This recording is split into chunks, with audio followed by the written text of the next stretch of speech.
un gusto presentar a un extraordinario amigo, el doctor Claudio Rama, que ha estado con nosotros desde mediados de febrero y está por concluir una visita a la universidad que también abre una forma de trabajo que queremos en la institución con gente muy destacada en términos de su experiencia y sobre todo de que pueda conocer una universidad como la nuestra y desde su propia realidad enriquecer sus aportaciones.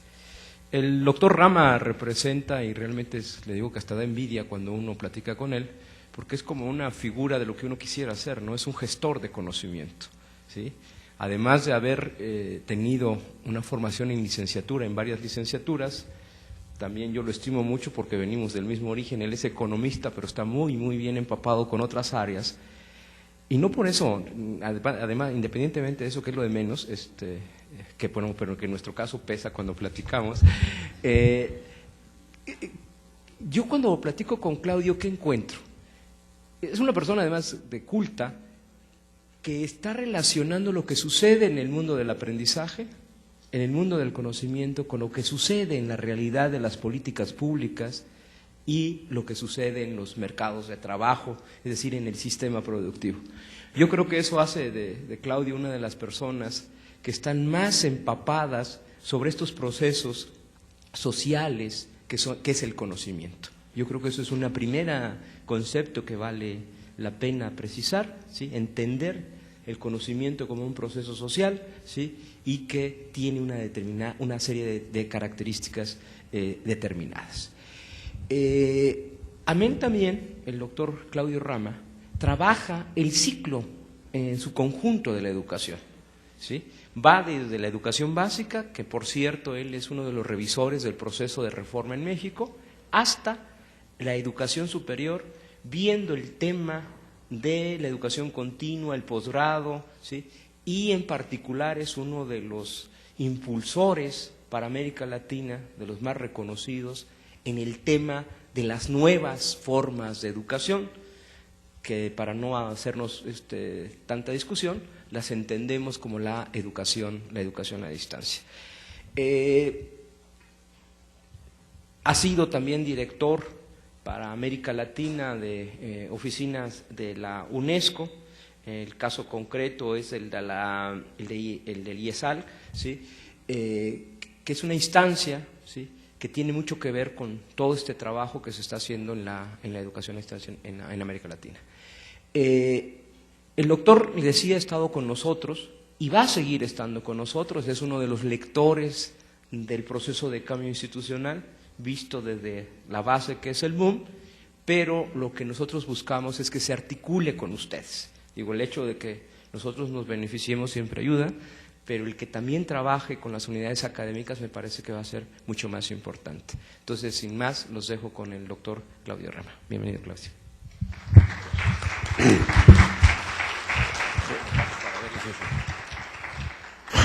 Bueno, agradezco mucho a Jaime las palabras. Es cierto, una cosa muy rara que nos pasa a todos, el primer campo disciplinario, la primera disciplina, nos marca mucho de los enfoques, mucho de las capacidades de comunicar, y con Jaime tenemos desde la economía, y sobre todo haber pasado de la economía a nuevos campos como es la educación, siempre un tema compartido.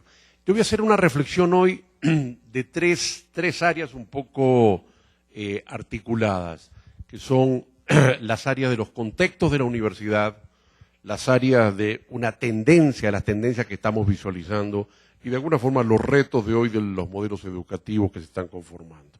El contexto universitario, podríamos de alguna forma, algo muy claro, es una nueva etapa en la historia de la humanidad.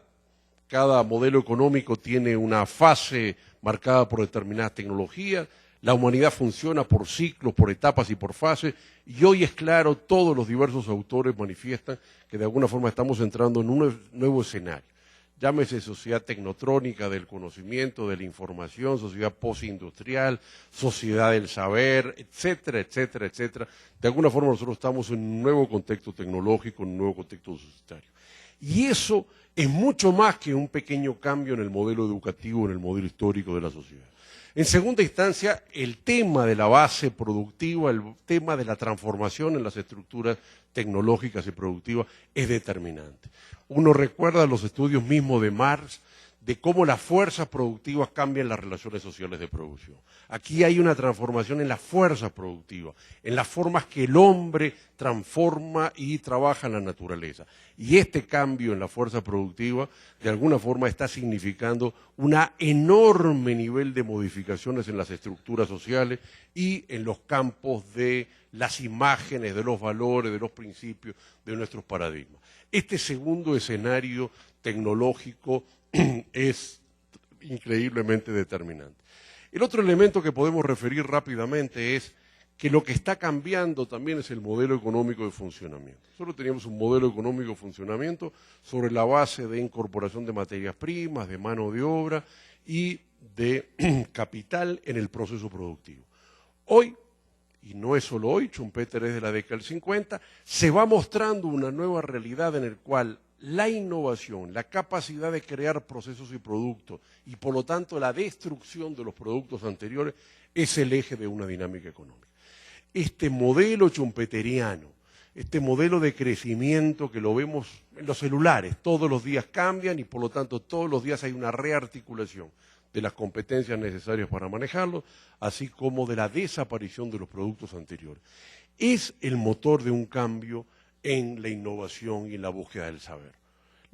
La búsqueda de conocimiento como un fin desinteresado de la humanidad, como un fin que solo buscaba un mero goce y una solución muy corto plazo de algunos problemas, hoy es estructural. La economía crece por conocimiento. La economía ya no crece porque se van incorporando mano de obra, ya no crece porque se incorpora capital, sino que la productividad central es agregar conocimiento a los procesos de producción. Agregar conocimiento, agregar valor agregado en base a conocimiento. Esto es un cambio mucho más fuerte que ciclos de un modelo tradicional económico. Y este modelo, podríamos decir, claramente se basa en la microelectrónica y la programación informática. Si el modelo anterior de la cadena de montaje o los modelos anteriores de la máquina de vapor o los modelos de las industrializaciones del siglo XIX tenían sus propias características, hoy este es un modelo en el cual la base tecnológica, el cambio en la fuerza productiva, la forma en la cual se agrega valor agregado al proceso de producción, está dado por un escenario de microelectrónica e informática. Pone a los contenidos intangibles en un envase digital, en un sistema de un código nuevo, que hoy esta facultad de su expresión, el eje central de la transformación de los mercados laborales y la dinámica económica. Esto podríamos de alguna forma sintetizarlo, por lo tanto decíamos en 5 ejes que reflexionan este enfoque. Primero, es un nuevo modelo de acumulación de capitales. Cuando decimos modelo económico de acumulación de capital, estamos diciendo un nuevo mercado laboral. Estamos diciendo nuevas competencias de las personas. Estamos diciendo nuevos ejes centrales del proceso económico. Toda dinámica económica se basa en un eje central, lo que fue, por ejemplo, la cadena de montaje en el modelo de Chaplin, en el modelo de la década de Ford, y industrias superiores adicionales, la metalmecánica y la automotriz, la petrolera y las áreas posteriores. Hoy pone a la microelectrónica en programación abajo y un conjunto de industrias a partir de este escenario. Lo segundo, nos plantea la renovación y expansión del conocimiento. No hay cosa más fuerte en los últimos siglos en materia educativa que el tema de concebir que el conocimiento se vuelve obsoleto, que el conocimiento tiene caducidad, que el conocimiento requiere un proceso permanente de reaprendizaje.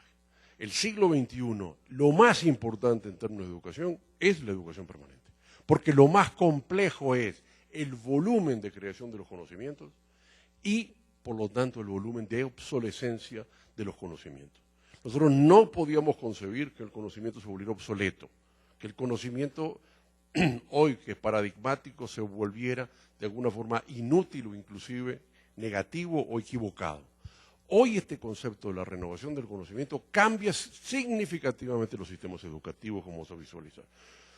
Este tema de conocimiento y dinámica de un nuevo modelo de acumulación nos plantea también otro escenario muy complejo, que es la riqueza se hace incorporando conocimiento. La riqueza de las naciones.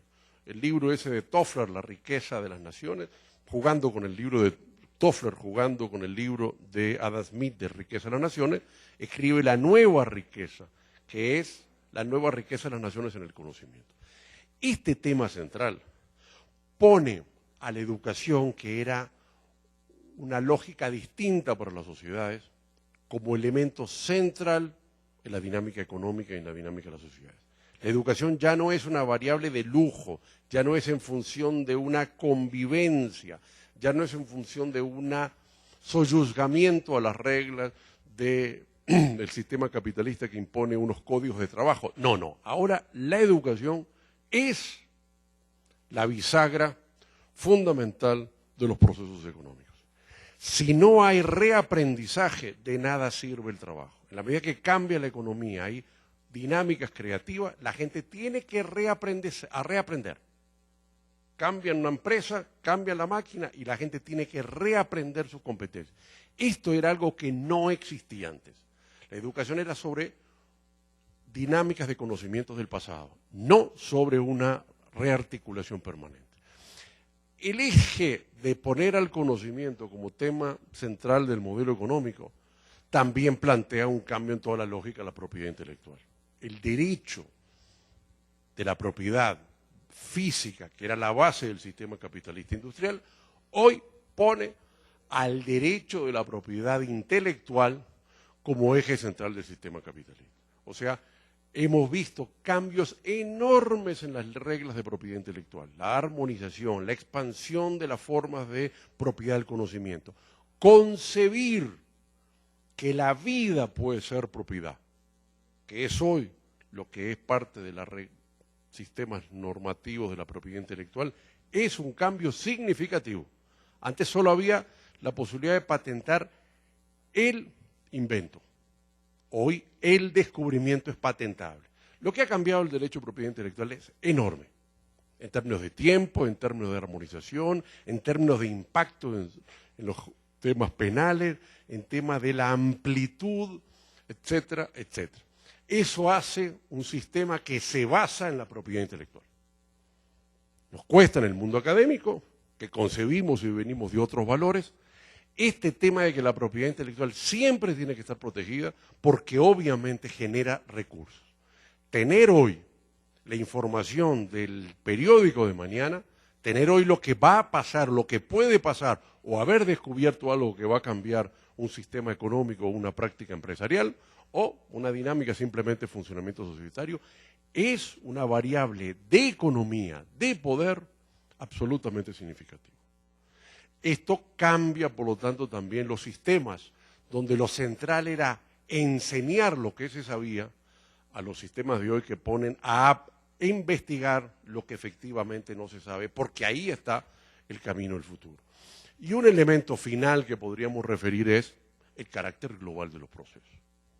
Ya no existen los sistemas nacionales en términos de la viabilidad de futuro.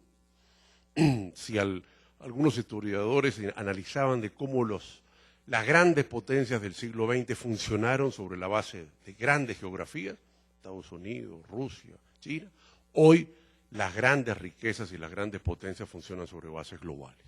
Eso es imposible de poder entender que un país como Finlandia podría ser una potencia mundial en algo. Era imposible pensarlo antes. Era imposible pensar que un país como Chile de ese tamaño y con esa superficie podría tener los niveles de riqueza que puede tener hoy. No lo digamos Japón, que es la segunda potencia mundial. Japón es la expresión clara de que es el conocimiento el eje central de la conformación de las riquezas. Y eso hace un carácter global. Carácter de la exportación, de la importación, del mantenimiento de niveles de competitividad globales, de fronteras del conocimiento globales. Es una nueva lógica. Lo que en Italia fue el pasar de las pequeñas ciudades-estados a la construcción de los estados nacionales, hoy estamos en este gran problema de la construcción de las sociedades globales. Esto nos marca, decíamos, un nuevo contexto societario. O sea, hay un impacto schumpeteriano en las formas de creación de riqueza. Se crea riqueza porque se destruye otra. Aquí traemos el carro Ford y desaparecen todas las producciones de caballos. Eso es lo permanente. Es un cambio tecnológico en la microelectrónica y la programación. En los últimos 30 años, casi todo ha sido cómo pasamos objetos analógicos a objetos digitales. Es transformar todas las estructuras, desde las máquinas fotográficas del pasado o los discos de antes, a los discos y las máquinas fotográficas de ahora. Todo se va digitalizando y la riqueza y el cambio estructural es el pasaje al nuevo modelo tecnológico. Y un elemento central, la riqueza está dada por cuánta mano de obra capacitada tengas. La riqueza está dada por cuántos niveles de producción intelectual y conocimiento tengas. La riqueza está dada por realmente las competencias de tu fuerza de trabajo y tus profesionales. Los modelos muestran que ya no es que tengas petróleo, no, es que tengas una ventaja comparativa en la variable central que es el conocimiento. Los recursos humanos, capacidad, tiempo, flexibilidad, adaptabilidad, se vuelven significativos en este mundo y es hoy el eje central de las economías. Esto nos va planteando cambios en las demandas de los mercados laborales, que es nuestro tema educativo. ¿Qué formamos? Formamos profesionales. ¿Para qué? Para convivir en la sociedad en términos de trabajo. ¿Eso qué es? ¿Un sistema capitalista? Sí. ¿Por qué? Porque ya nosotros no somos hijos de ricos que no necesitamos trabajar en la vida. De alguna forma también aquí hay un sistema muy complejo.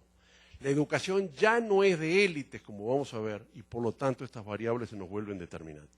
Pero además de esto, que es de la sociedad práctica, lo que está cambiando son los paradigmas teóricos.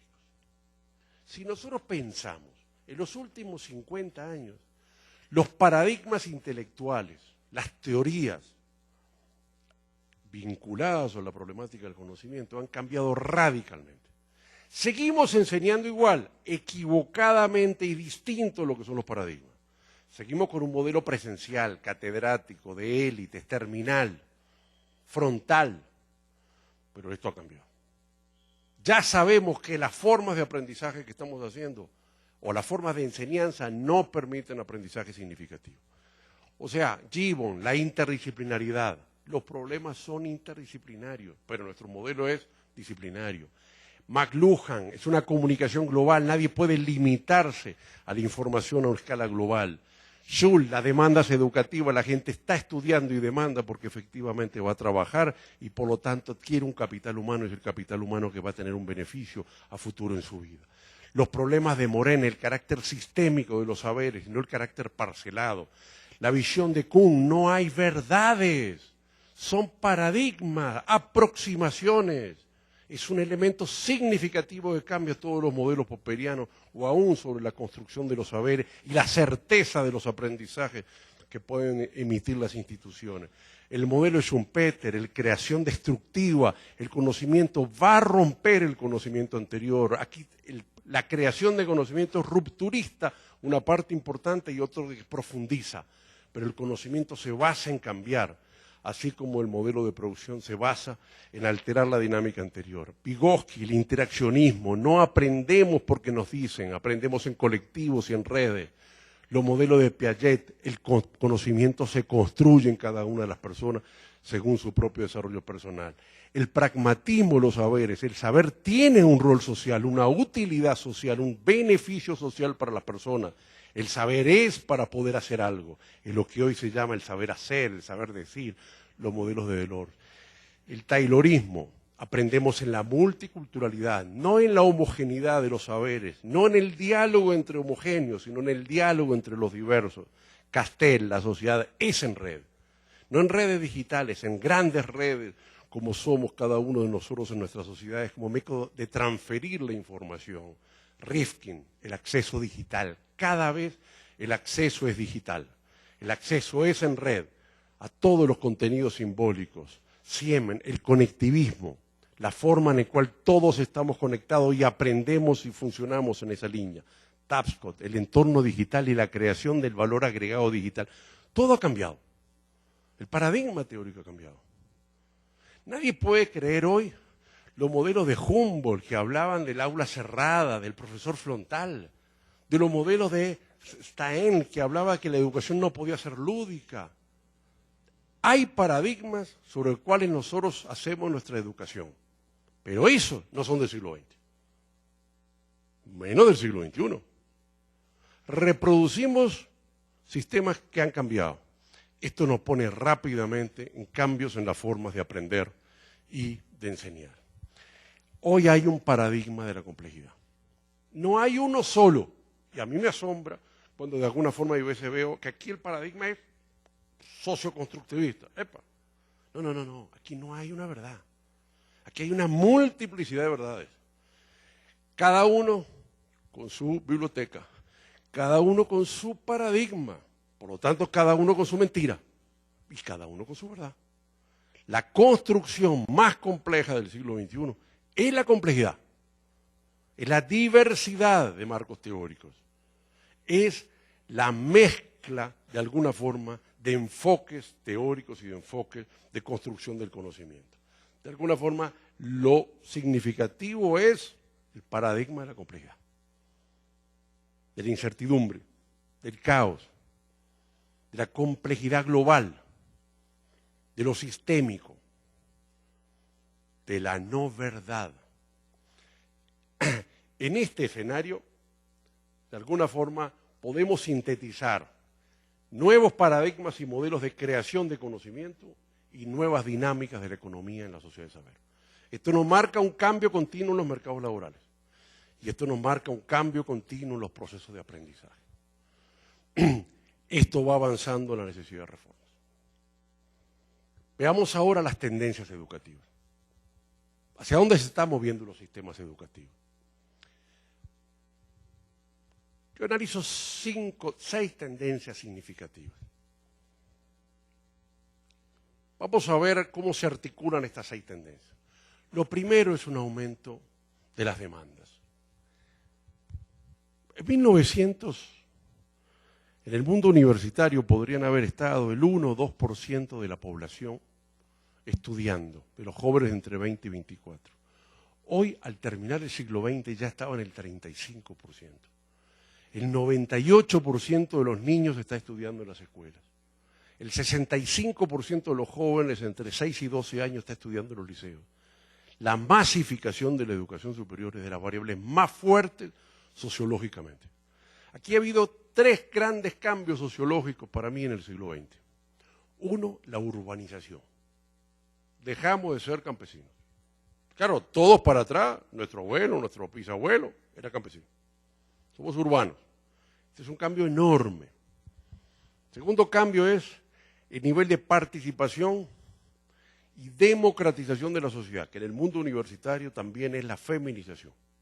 La democracia es el gran cambio del siglo XX. Y el tercer gran cambio para mí del siglo XX es el nivel de capital humano que tenemos nosotros. Antes éramos paleolíticos, amigos. No antes, hace 100 años. No había mucha diferencia entre el nivel de capital humano que podía tener una persona hace 1000 años y hace 200. Hoy tenemos un capital humano que no teníamos antes. Y esto es el nivel de masificación de la educación superior. Básica, media y superior. ¿Y qué continuará?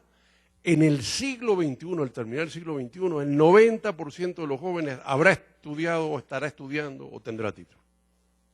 Esto cambia el mercado laboral, cambia la dinámica de la sociedad. La masificación de la educación superior es de alguna forma los temas más grandes. ¿Y por qué? Bueno, porque no hay forma de tener riqueza, no hay forma de apropiarse de movilidad social si no es con educación. Ya la migración, irme en un barco para América, los partidos políticos, la sindicalización, el Estado, ya no son movilidad social. La única movilidad social que está quedando es la educación, porque es el capital humano de cada persona.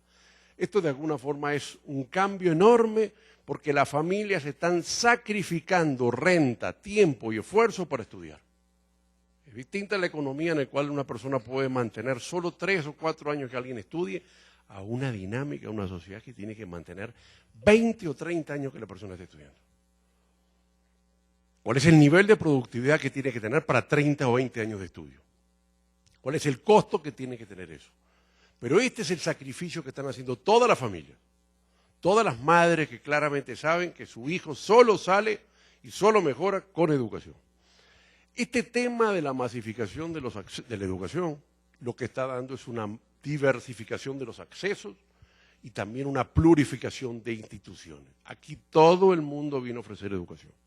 Entre 1994 y el 2005, por día en América, por día, crecieron 1.3 instituciones. Pasamos de 5.000 a 10.000. Todos los días había 1.3 nuevas instituciones educativas. Y va a seguir, más allá de las restricciones. Lo que hay es una enorme demanda de conocimiento, una enorme expansión económica de un área que hoy mueve millones y dinámicas importantes en la sociedad y que efectivamente está haciendo que más allá de las selecciones de una institución, de los exámenes de ingreso, de las restricciones que puede haber en una matrícula, de los cupos en otra, etcétera, etcétera, eso es imparable el movimiento de crecimiento de la demanda. Hemos restringido los accesos por cupos en muchas instituciones. No importa, entran en otras. Y si no, se flexibiliza el acceso por presiones políticas. Pero la dinámica es un proceso imparable y más aún, cada vez hay nuevas instituciones ofreciendo porque la expansión de los saberes es enorme. Esto nos da, para mí, primera conclusión de tendencia. Masificación y ampliación de la diversidad estudiantil. Antes, ¿cómo era una aula hace 50 años? Es muy fácil. Agarremos y sacamos primero a todas las mujeres, no había. Después saquemos a todas las personas que tengan tradiciones indígenas, todas las personas que vengan del interior, solo los blanquitos y puros, punto. Así era hace 100 años, 50. ¿Cómo será un aula dentro de 30 años? Distinta. Más personas con discapacidad, más personas de tercera edad, más personas más jóvenes, etcétera, etcétera, etcétera. Más migrantes, más diversidades culturales. Aquí no veo ningún punk. ¿Dónde están? Bueno, hay. La tendencia es cada vez más diversidad. Esto nos crea tensiones. ¿Cuáles son las tensiones? La calidad. Porque el capital cultural que vienen, las prácticas de aprendizaje, los niveles de disponibilidad de tiempo no son los mismos. Los recursos de aprendizaje de las familias no son los mismos. La valoración que hacen respecto al sacrificio de tiempo y esfuerzo por los aprendizajes no es lo mismo. Y de alguna forma el tema siguiente es que la pluralidad de instituciones pone una enorme complejidad en la diferenciación de instituciones. Hay de todo tipo de instituciones de sexo, religión y color. Nacionales y extranjeras, presenciales a distancia, semivirtuales o semipresenciales, religiosas y seglares, especializadas y públicas, privadas o transnacionales, etcétera, etcétera, etcétera. ¿Cómo se regula? ¿Cómo se controla? Pero en todo caso, nuestro primer tema, primera conclusión, deselitización. Estamos empezando a vivir. En nuestra cabeza creemos que somos élites. Se acabó. Convivir con la deselitización, convivir con la masificación, convivir con que sobran los bachilleres, sobran los universitarios, es uno más. Es complejo.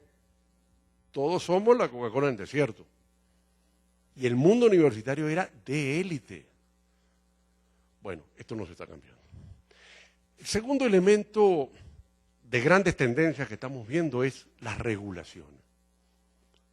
Las regulaciones de gobierno han sido de las primeras variables. Hoy hay enormes niveles, cantidad de estudiantes, cantidad de disciplinas que pasan a ser regulados.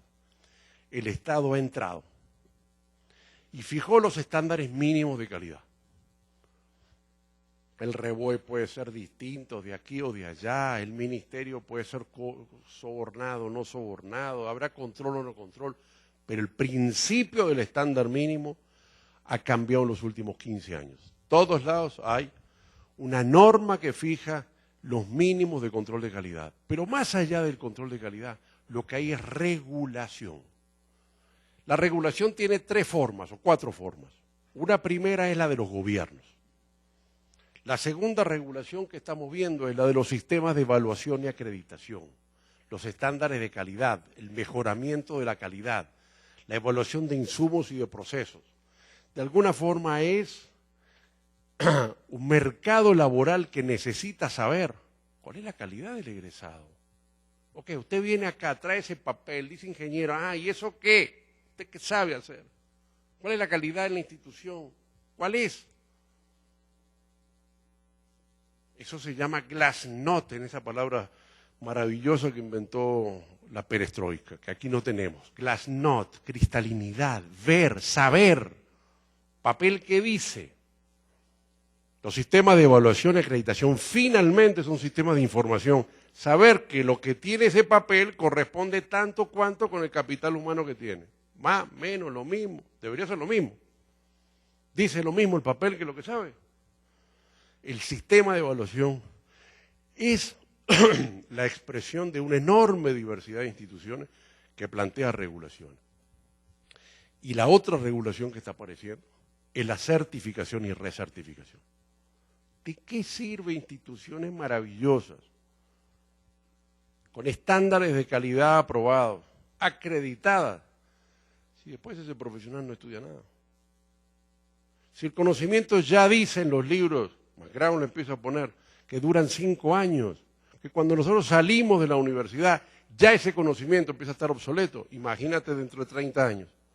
Imagínate sentarte en un quirófano con un médico que te diga que él se graduó en el 60, como gran currículum, que nunca estudió. Te levantas de la mesa de operación. ¿Qué vas a hacer? El sistema de recertificación es la calidad.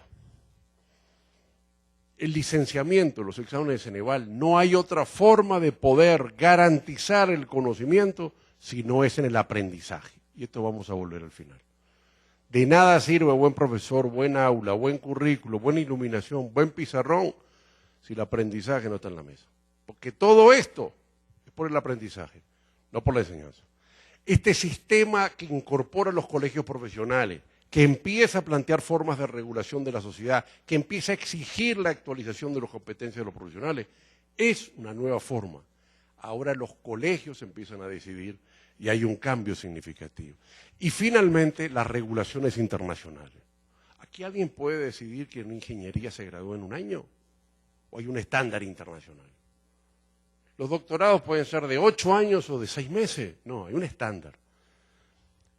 Los estándares internacionales empiezan a ser cada vez más determinantes. Y no solo son los tratados de libre comercio, las convenciones internacionales, es toda una normativa en la cual pone la educación en un nivel internacional. ¿Por qué? Porque la educación ya no es nacional, porque la educación ya no es solo nacional, porque de alguna forma estamos en un escenario en el cual la movilidad profesional, la movilidad del conocimiento, la existencia de estándares que permitan esa movilidad fija regulaciones internacionales. Fija un pasaje, se quiere decir, de una educación de segunda generación a una de tercera generación. La comunidad internacional es parte de esta dinámica. Esto nos plantea un gran problema: proliferación de marcos normativos, proliferación de regulaciones, exceso de regulaciones. En Brasil, en educación a distancia, hay una regulación por día, una portería por día. Posible de conocerlas, controlarlas, instrumentarlas. Hay un exceso de regulación. Esta es la tendencia más fuerte, cuya tensión es la pérdida de libertad de las instituciones. Aquí estamos en una desautonomización, porque toda tendencia tiene una tensión, porque cambia una realidad. Y la realidad siempre tiene gente que la defendemos, que la resisten, y también tiene gente que quiere los cambios. El cambio de la sociedad mundial, las transformaciones de una sociedad que antes no se modificaba y ahora se modifica aluvionalmente, no solo plantea tendencias, plantea tensiones. Cambiar de una realidad a otra, aceptar que las mujeres estudian, que los indígenas estudian, que la educación puede haber una institución transnacional, que el gobierno puede regular, que la normativa de los colegios profesionales. ¡Epa! No. Este escenario es una segunda fuerte tendencia, las regulaciones.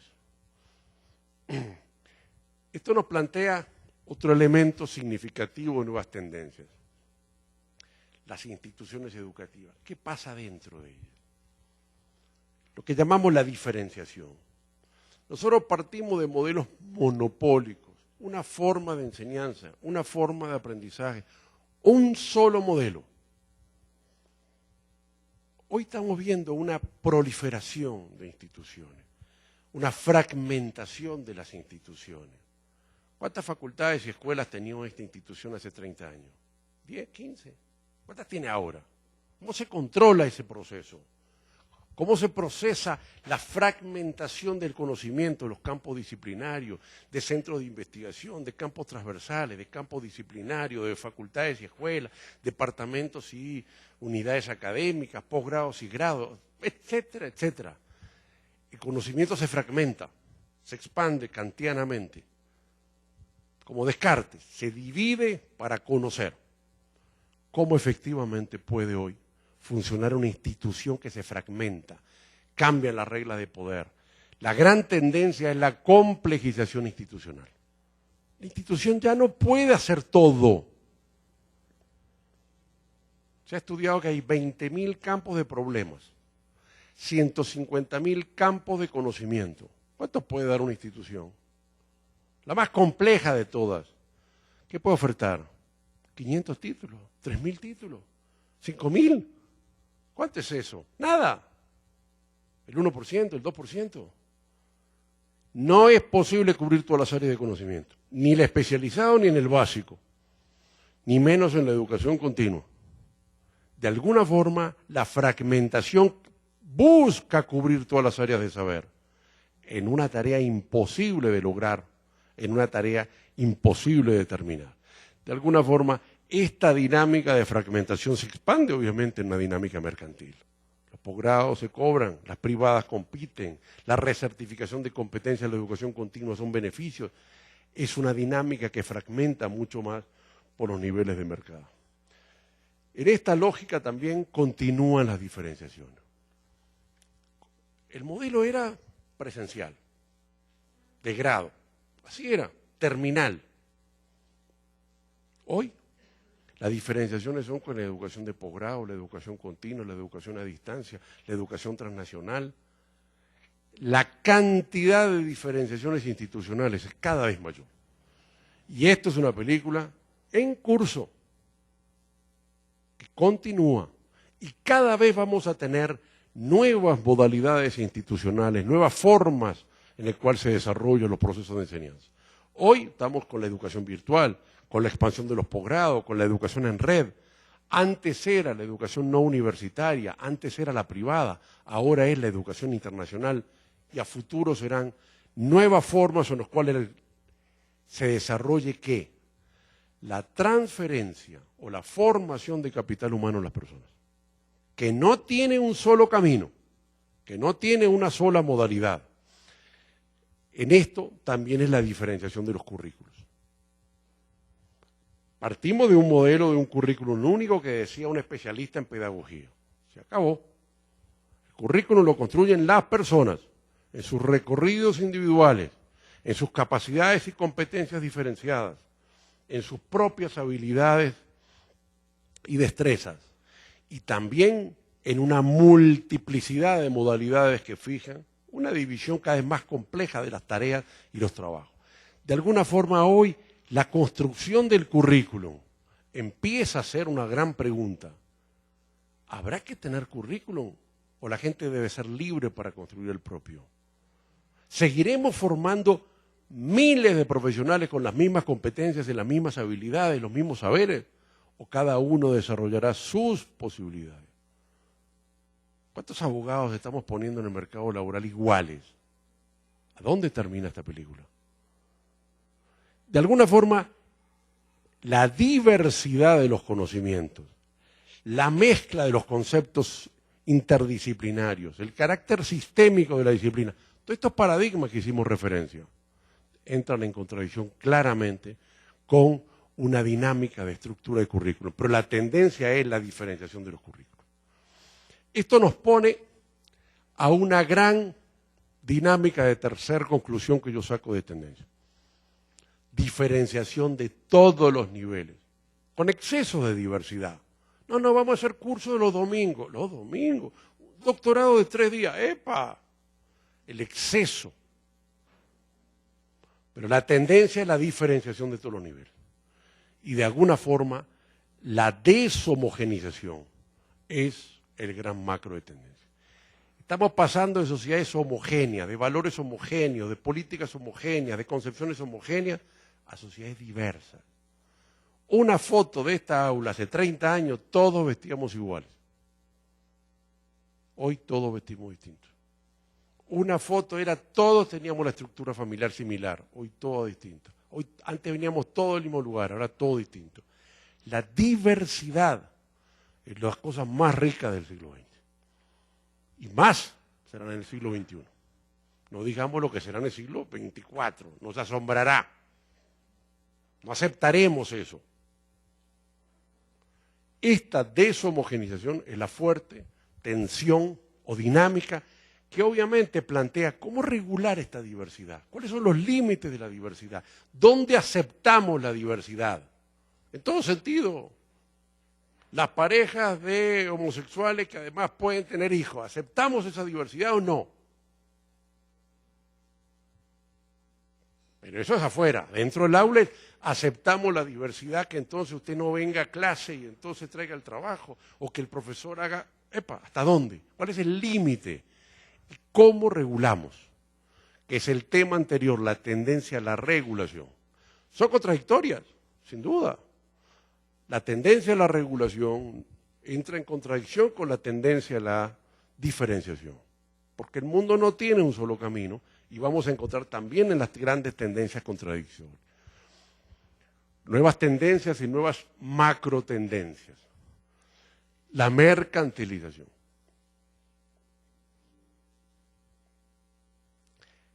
Las universidades, de alguna forma, tienen un tema muy complejo en América Latina, las públicas, que es la gratuidad. La gratuidad es maravillosa. Lo que no es maravilloso es los que no pueden entrar a la gratuidad. O sea, nosotros tomamos un camino, tomó el mundo, que es la selección.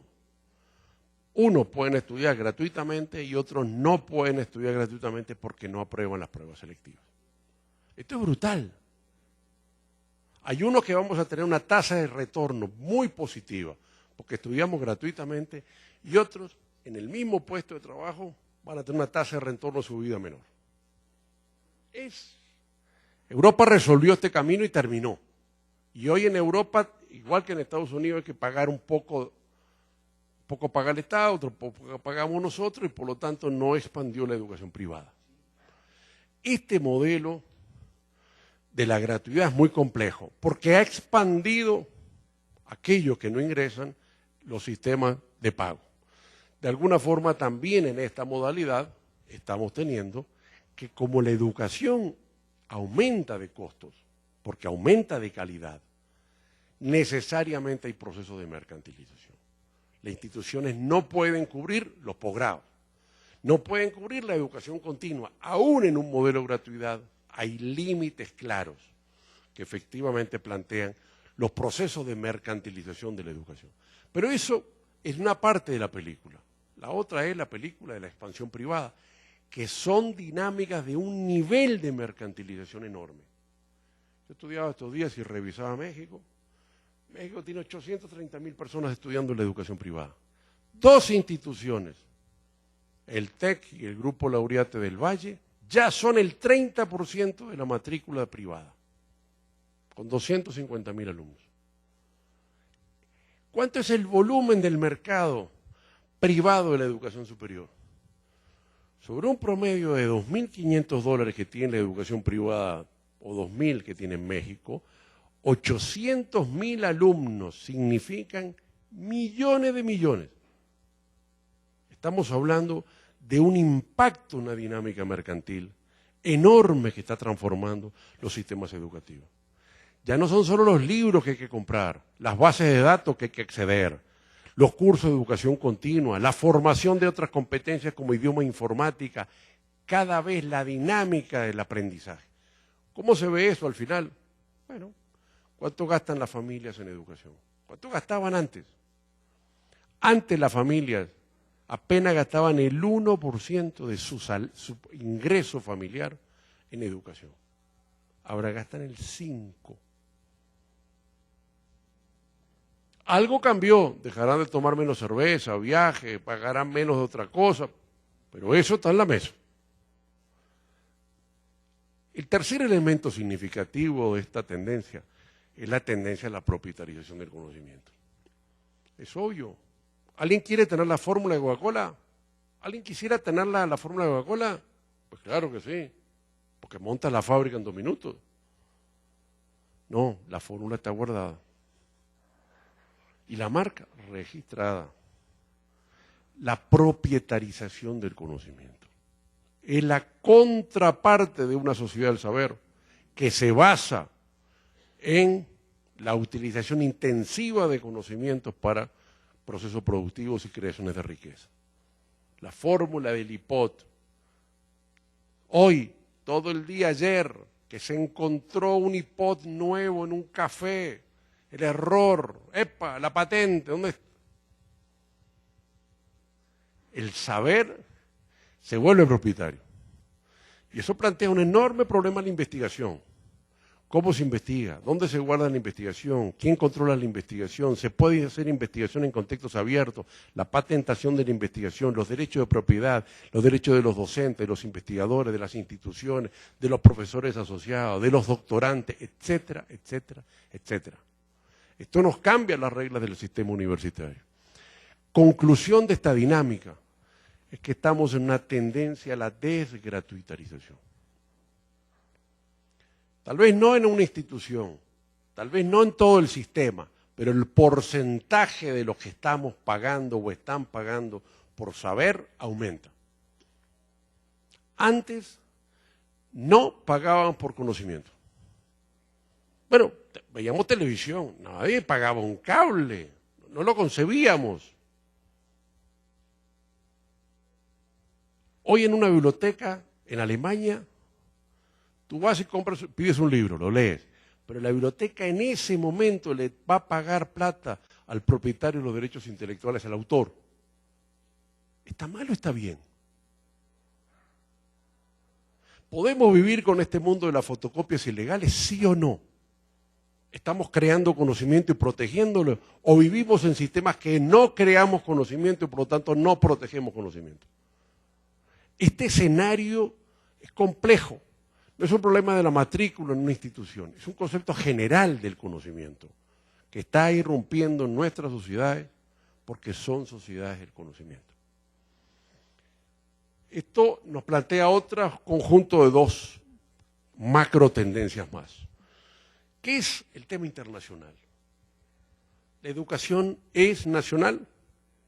¿Sigue siendo nacional? ¿Qué parte es nacional? Lo que estamos viendo es la internacionalización de la educación. Estamos viendo el pasaje de una educación de base nacional a una educación crecientemente internacional. No digamos que nadie no pondría estudios comparativos a nivel de alguna materia, que nadie no pondría derecho público internacional como materia en una carrera, que nadie no pondría literatura hispánica del siglo XIX en literatura. Las componentes curriculares internacionales avanzan. Los comparativos avanzan. De alguna forma es más allá del tema curricular, es una internacionalización de la educación. La educación se vuelve global. Cuanto más avanza el conocimiento, es más global. El niño de primer año no necesita conocer la historia del mundo. Pero el que está haciendo doctorados sí necesita contextos globales.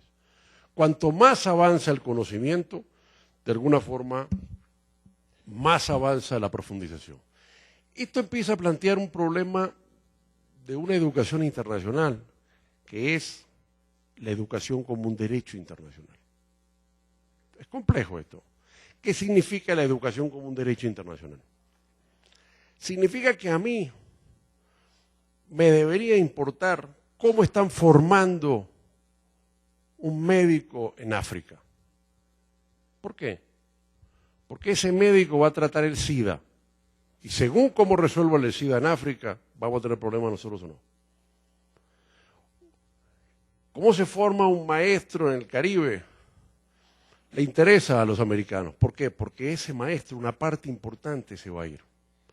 La fuga de cerebros es un dato estructural complejísimo de este momento. En África, de cada 5 profesionales, 4 se van. Y los gobiernos de África dicen, epa, ¿cómo vamos a pagar nosotros cuando ustedes son los que se benefician? La movilidad profesional, la fuga de cerebros que era antes, hoy ya es mucho más que una pequeña fuga. De alguna forma, pero más allá de la movilidad en esta materia, es toda la dinámica educativa se está internacionalizando. Las instituciones, el currículum, la movilidad profesional, el ejercicio laboral. Se me prende el pozo petrolero y se quema. No se quema uno, se queman 10.000 en Kuwait. Los queman. ¿Dónde tienen los técnicos para tapar esos pozos petroleros? ¿Cuántos hay en el mundo? ¿Cómo los traes? ¿Están legitimados para trabajar fuera de su país?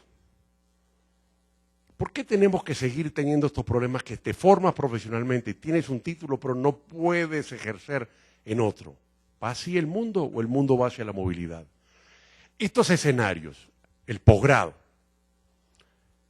la movilidad de instituciones y el currículum internacional nos van planteando una desnacionalización de las estructuras educativas. ¿Por qué refiero el posgrado? Una digresión. Porque el posgrado es un campo disciplinario y campo laboral, el de trabajo educativo internacional. En el grado tú puedes tener conocimientos básicos en un campo disciplinario. En el posgrado son conocimientos especializados. Y esos están puestos en la frontera del conocimiento que es global. Los acreditadores son internacionales, los estándares son internacionales. Cuanto más calidad tiene y más elevado es un nivel educativo, se vuelve más internacional. Cuanto menos elevado es, tiene más valores de identidad nacional, de estructuración de la educación como el cemento de la nacionalidad. Cuanto más nivel es, más internacional. La tendencia es el aumento en la internacionalización. Los derechos de tercera generación. Y esto es una desnacionalización. Uso los neologismos, ¿para qué? Para mostrar un cambio. De alguna forma, la dificultad de aprovecharse de la internacionalización. ¿Quién regula todo este sistema internacional? ¿Dónde está el nivel de control sobre este desorden global? ¿Dónde está la defensa de los valores nacionales en este contexto de la educación? Pero la educación es cada vez un elemento internacional. ¿Qué es esto? Un profesor extranjero instalado en otra universidad. Movilidad. Es muy difícil concebir la educación nacional en la alta especialización. ¿Por qué? Porque tú no puedes tener 150.000 especialistas en tu país. Si tú necesitas un especialista, lo traes, lo usas, le sacas el jugo y lo mandas. De alguna forma el conocimiento está pasando a ser parte de ¿qué? De una división internacional del trabajo. Esto es parte de la expansión del conocimiento. La desnacionalización crea tensiones. La tensión de lo nacional, la tensión de las problemáticas en esta materia. Finalmente, la tecnología. Nuestro modelo era un modelo presencial.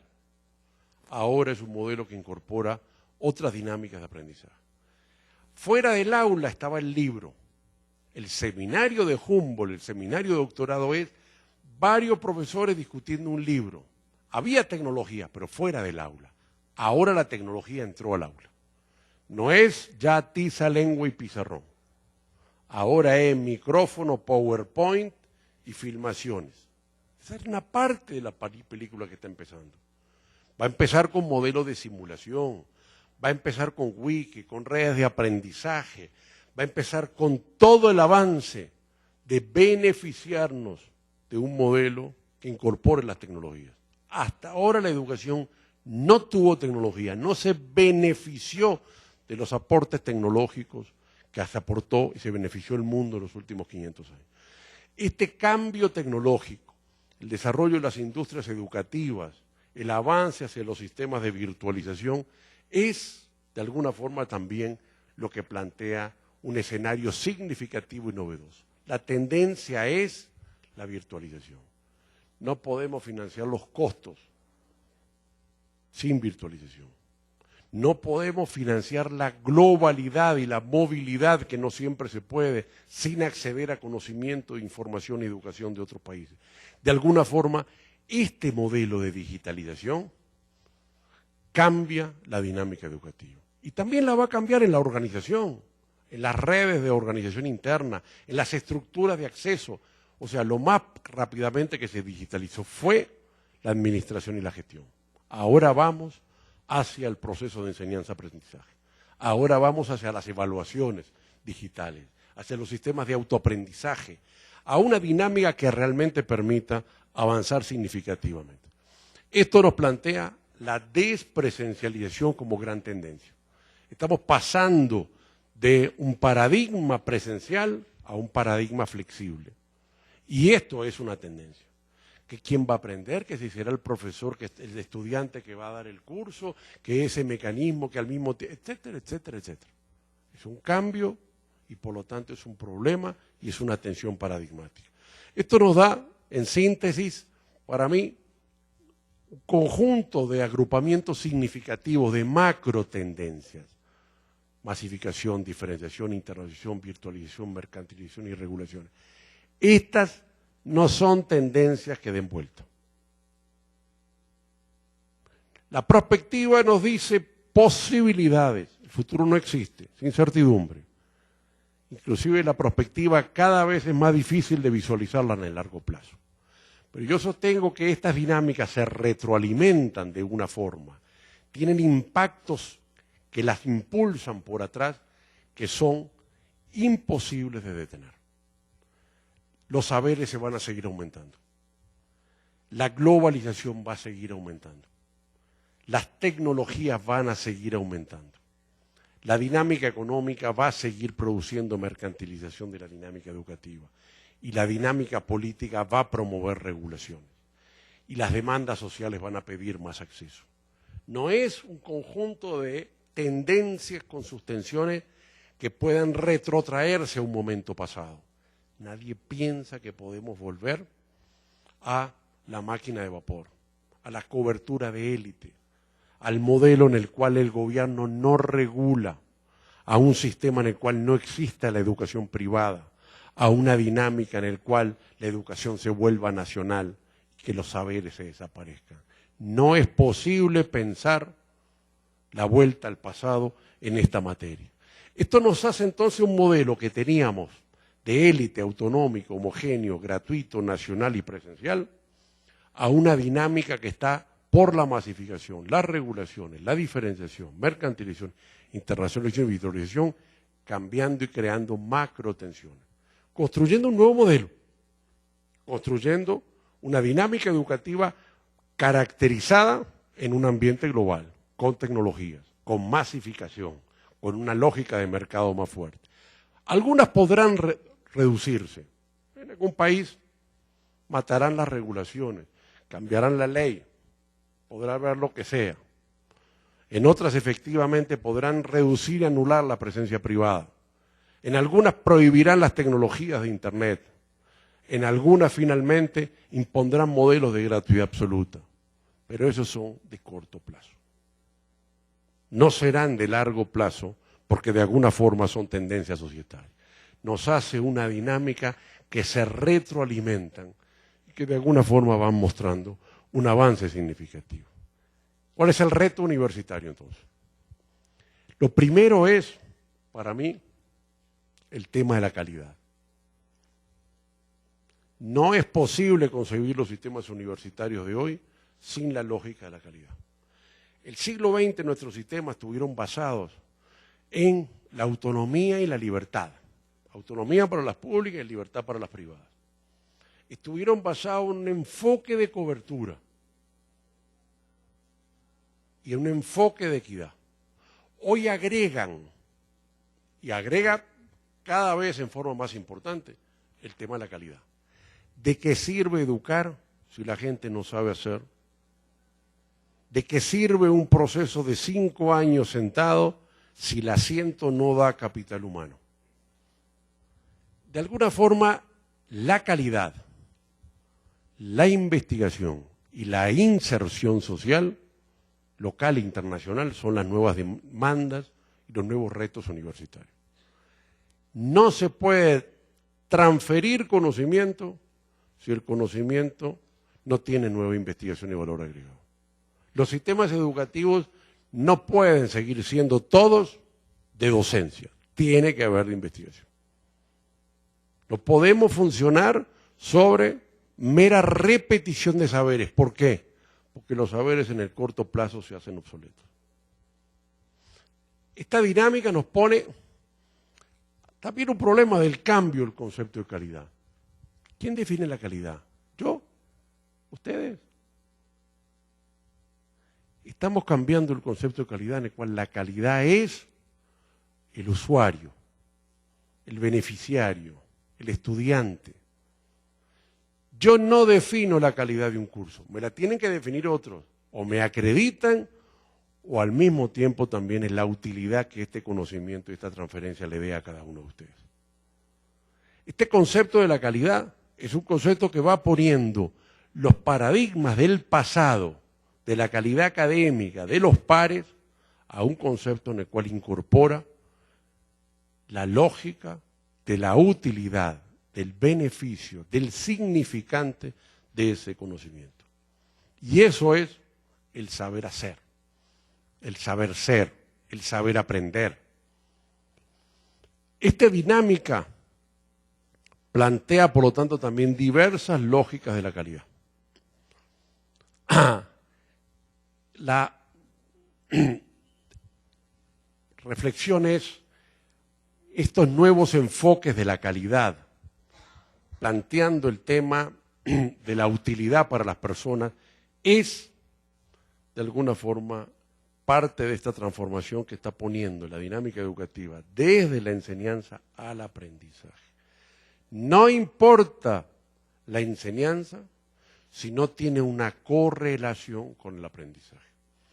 No importa las formas en las cuales concebimos la dinámica de enseñanza si no está correlacionado realmente con el aprendizaje de la persona.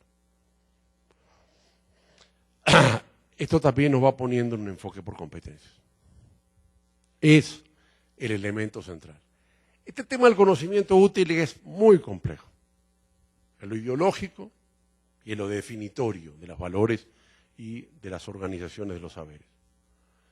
Porque el conocimiento antes era por el goce y el disfrute.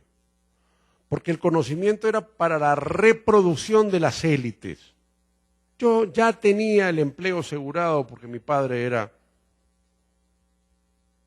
Por lo tanto, la educación lo que me da es la legitimación de un ascenso social que ya tengo. Hoy no es así.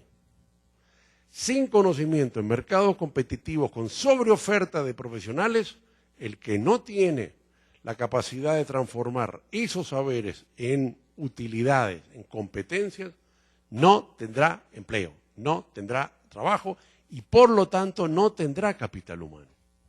El capital humano no es lo que hemos aprendido, el capital humano es lo que es reconocido por otros. Yo canto, ¿eso es cultura o es creación? Depende.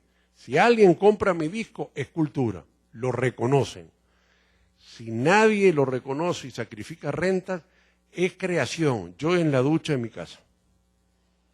El capital humano es lo mismo. Yo puedo tener un capital humano solo si eso tiene una utilidad para mí. Si no es un mero disfrute del alma y es una creación, no una cultura en un enfoque cultural. De alguna forma, obviamente es subjetiva la utilidad. Para mí la utilidad es cantar en el baño. Pero eso es porque alguien me paga para que yo pueda cantar en el baño. De alguna forma, aquí avanzamos a que la calidad empieza a ser las competencias. El competencias es el saber hacer, repetimos, el saber entender, el saber algo. No el saber por el saber por algo más, por saber comunicarlo, por saber entenderlo, por saber adaptarme, por saber moverme, por saber algo.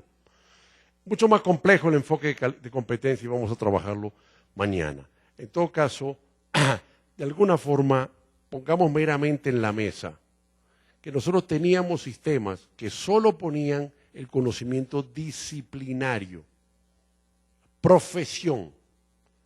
Y hoy, para ejercer una profesión, para ejercer en la vida, en la laboral y en la social, necesitamos un conjunto de competencias adicionales que hasta ahora no lo formaban las instituciones. Las innovativas, las informáticas, informacional, lo que llamo las competencias sí.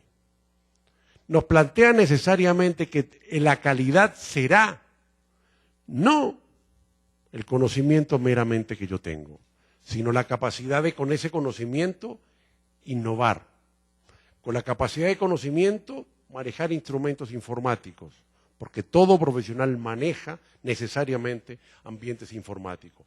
La capacidad de no ese conocimiento, sino interactuarlo en un mundo intercultural. Y así sucesivamente, el conocimiento sin la capacidad de aplicación, de convivencia y articulación con otros, pierde su capacidad de tener un rol social y un rol fundamental.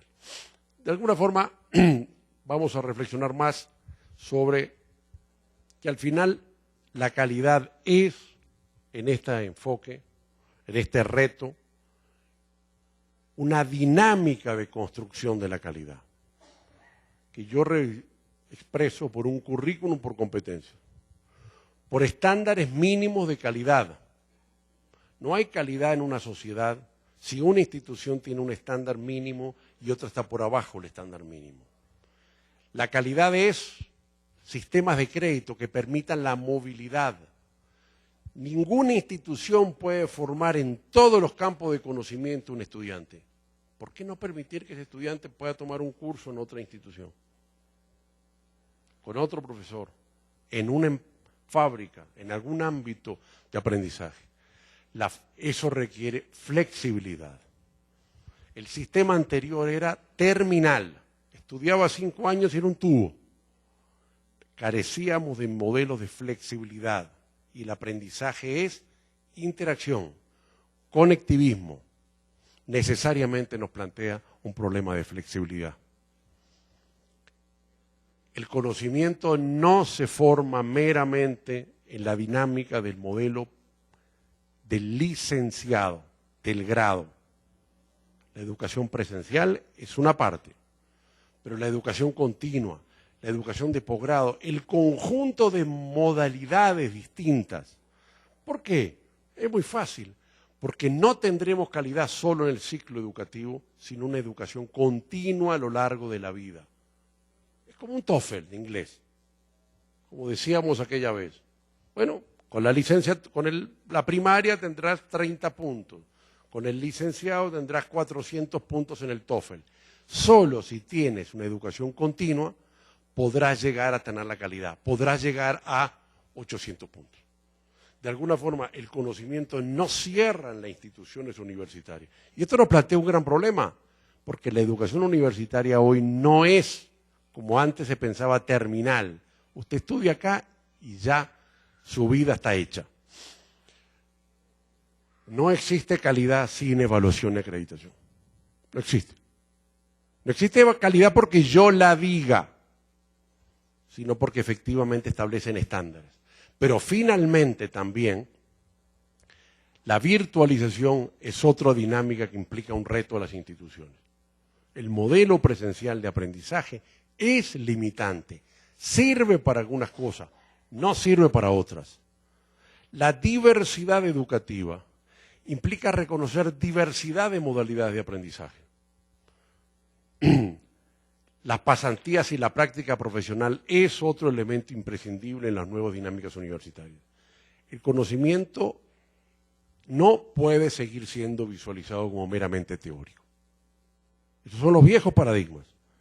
Hoy es tan fuerte la renovación, es tan significativo el tema del empirismo y la práctica, que volvemos a incorporar elementos premodernismo, en el sentido de la incorporación de los componentes prácticos en el proceso de aprendizaje, sea enseñanza por problema, sea enseñanza de niveles de acción práctica.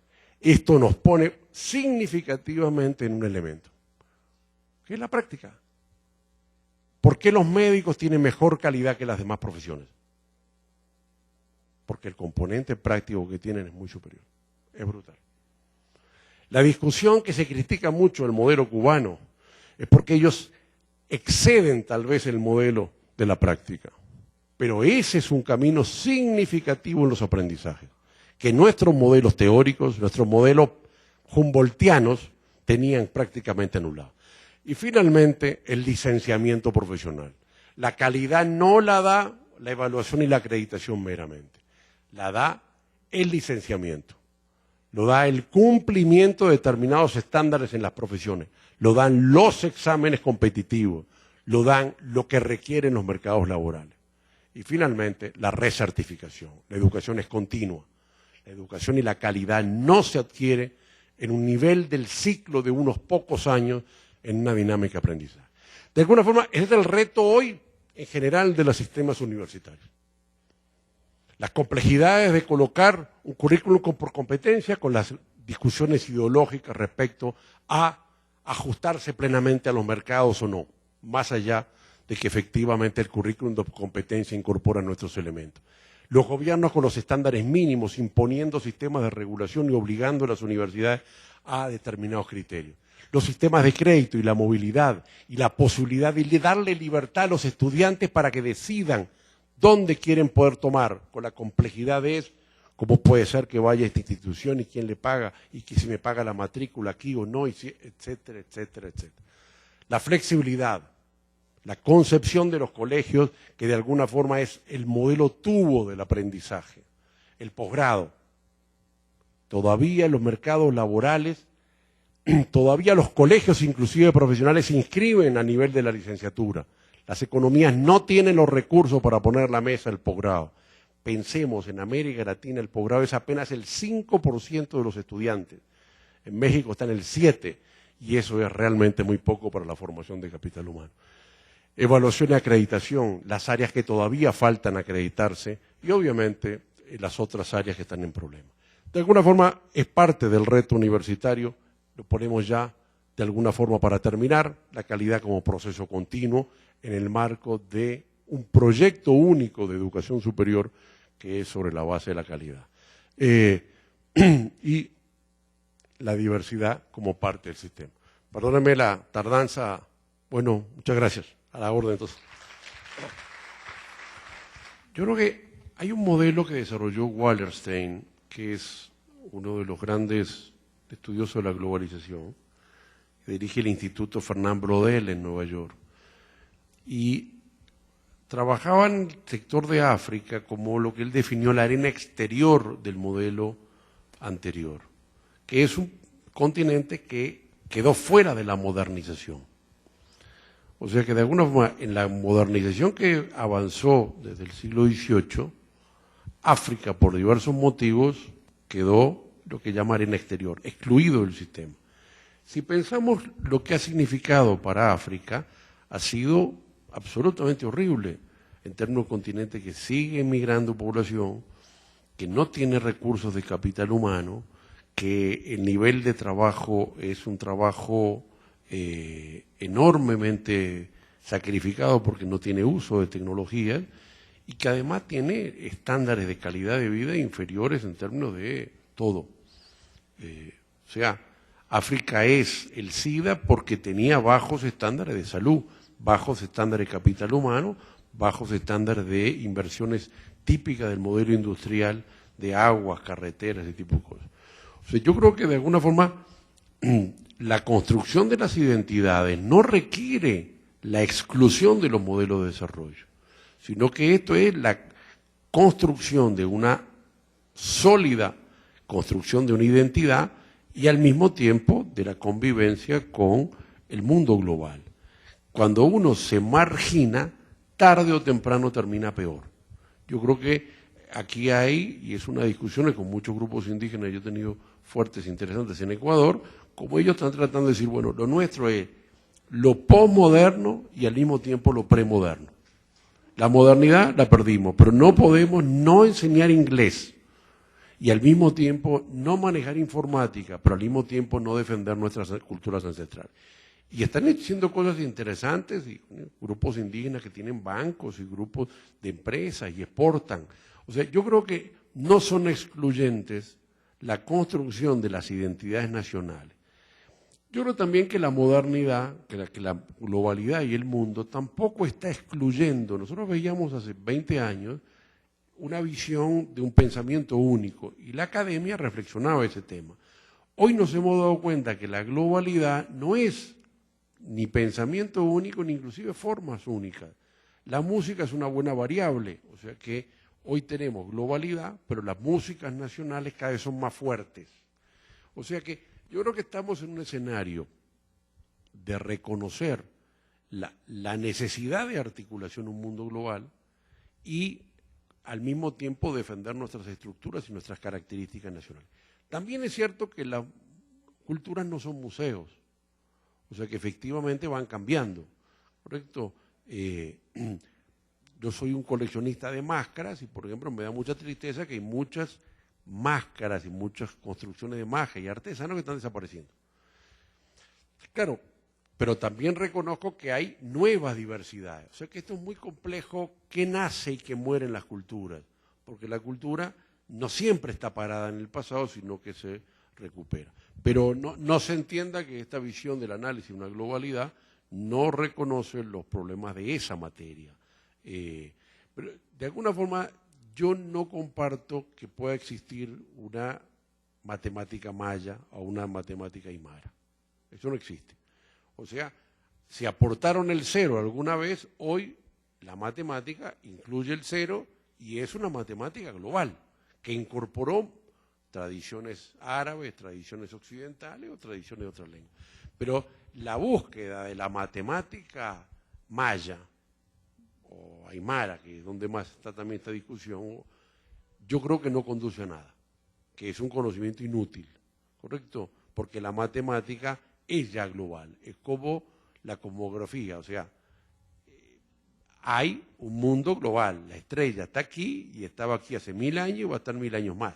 Y por lo tanto no hay una forma de análisis que no sea el que incorpore los componentes más científicos.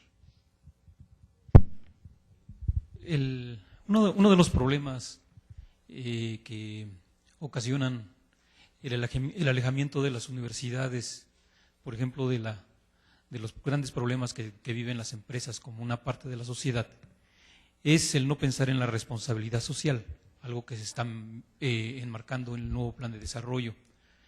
La pregunta es, cuando nosotros hablamos de que en este modelo que se presenta de que se está perdiendo el élite de la educación, ¿hasta dónde es cierto? ¿Hasta dónde es cierto? Porque de alguna manera, cuando nosotros hablamos de la sociedad, y esto lo vemos en los partidos políticos, todos los partidos políticos manifiestan estar atendiendo las necesidades sociales, pero están hablando de una sociedad diferente, ¿de acuerdo?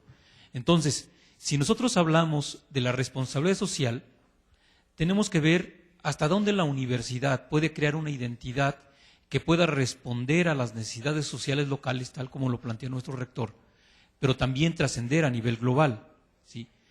Es decir, pienso que de alguna forma la gente más desprotegida se sigue alejando de las oportunidades que los nuevos proyectos educativos y los nuevos modelos educativos plantean. O sea, hay un alejamiento necesario y por lo tanto sigue existiendo la parte de esta universidad de élite, porque solamente puede acceder un tipo de sociedad.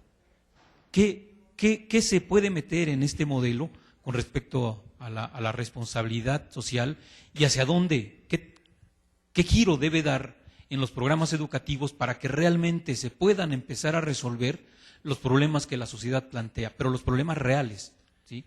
Sí, yo creo que comparto contigo. Uno de los problemas que nosotros tenemos es la heterogeneidad en América Latina. Entonces tú tienes una demanda de un profesional para un sector de alta tecnología o modernidad hacia un área de exportaciones o un área muy moderna. Pero también tienes una demanda de una tradición de un profesional muy tradicional.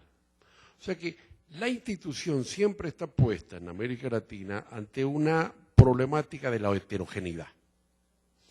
Más allá de la diferenciación social, vamos a ver un poco. O sea que, ¿cómo tú concibes tu modelo educativo? ¿Hacia qué sector te orientas?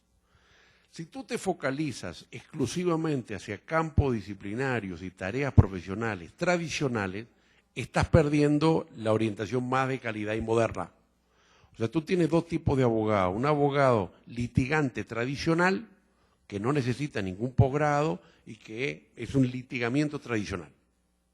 Y otros que están en niveles de demanda mucho más sofisticados y problemas más sofisticados jurídicos, que no meramente civil y comercial, podría decir. O digamos no comercial, civil y familiar o laboral.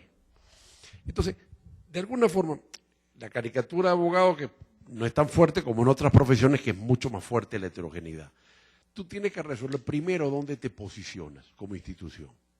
Si te posicionas en una demanda muy tradicional, estás perdiendo la formación de las élites y ser un centro de investigación y ser un centro que se ajuste a los nuevos motores de la economía. El otro problema que tienes es, de alguna forma, una sociedad desigual en lo social. Lo que se está visualizando en la responsabilidad social, el voluntariado, esa área, es el área central de las pasantías y las prácticas profesionales. Comunidades y en las empresas y en la familia que tienen problemas y atendiendo a las madres que han sido golpeadas, abandonadas, que no pagan las pensiones, etcétera, etcétera, tú tendrías un nivel de acción social más fuerte. Entonces, lo que de alguna forma está cambiando es el concepto de la extensión, que no es dar cursos, porque al final son para los mismos estudiantes en el campus, sino una acción social. Eso no obsta que tampoco tú puedes hacer todas las pasantías y las prácticas profesionales ahí, porque tampoco te puedes abandonar la necesidad de experiencias prácticas en altos niveles. O sea que tú tienes que tener un médico que haga rural, pasantías prácticas a nivel de primeros auxilios, pero también otro que esté en un lugar de alta especialización, porque ahí se beneficia de ese nivel de especialización. O sea que de alguna forma tiene que tener una cierta diversidad, pero yo visualizo que en las prácticas sociales que efectivamente hay, muchos de los avances que hoy están cambiando la responsabilidad social universitaria, que de alguna forma es tal vez de las cosas más significativas nuevas. O sea, la responsabilidad social no es genérica, no es una extensión cultural genérica o una extensión de un discurso político genérico, sino es más específico y es a través de los estudiantes. En el mundo árabe, que es una masificación muy pequeña a nivel de cobertura universitaria, históricamente la alfabetización la hacen los estudiantes. Entonces, tú tienes permanentemente un bajo nivel de alfabetización, porque de alguna forma tienen los estudiantes permanentemente haciendo alfabetización. Entonces, ahí hay un área que nosotros no hemos logrado estructurar, la relación de las universidades con la sociedad. Una parte es en la lógica de competencia y otra parte es, como tú trabajas bien, en la lógica de la responsabilidad social. Pero el problema es también la heterogeneidad social. O sea que de alguna forma no puedes trabajar con un solo sector, porque un solo sector te limitaría en la adquisición de competencias prácticas de los estudiantes a un solo perfil. Y la sociedad es diversa y tú necesitas mantener una cercanía a los grandes problemas también de avance tecnológico y de áreas modernas de la sociedad. Me llama la atención que el modelo no fue desarrollado por alguien que viniera de fuera, sino se generó en la institución. Es decir, aparentemente existe el potencial dentro de la institución que sabe a dónde moverse. ¿Qué es lo que nos ha impedido movernos? Me parece que estamos en una dinámica que ya han padecido organizaciones macros, es decir, tamaño enorme como la nuestra, no necesariamente educativas y que podemos aprender de ellos. IBM estaba colapsando hasta que cambió su modelo organizacional y como ese ejemplo puede haber muchos. Tenemos un modelo organizacional que no nos va a permitir responder a las demandas y con los cambios que se requieren a la velocidad que requerimos. Me parece que la única forma de poder movernos a la velocidad que todo esto requiere es una modificación a nuestra estructura organizacional. Yo creo que muchos de los aquí presentes sentimos eso. Es como si sabiendo para dónde tenemos que movernos, estamos moviéndonos como en el lodo, ¿no? Como en un pantano, como que cada paso cuesta muchísimo trabajo y vemos que los otros van como en carretera, ¿no? Eso acaba como agotando, haciéndonos lentos, y para cuando resulta que ya estamos llegando a esa meta es porque la meta ya es otra, ¿no?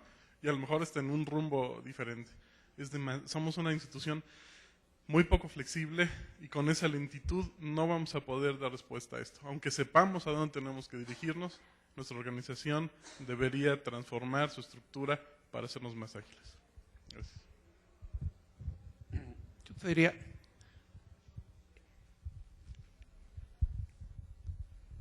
saber es la primera parte, porque si uno no sabe, puede ir para cualquier lado.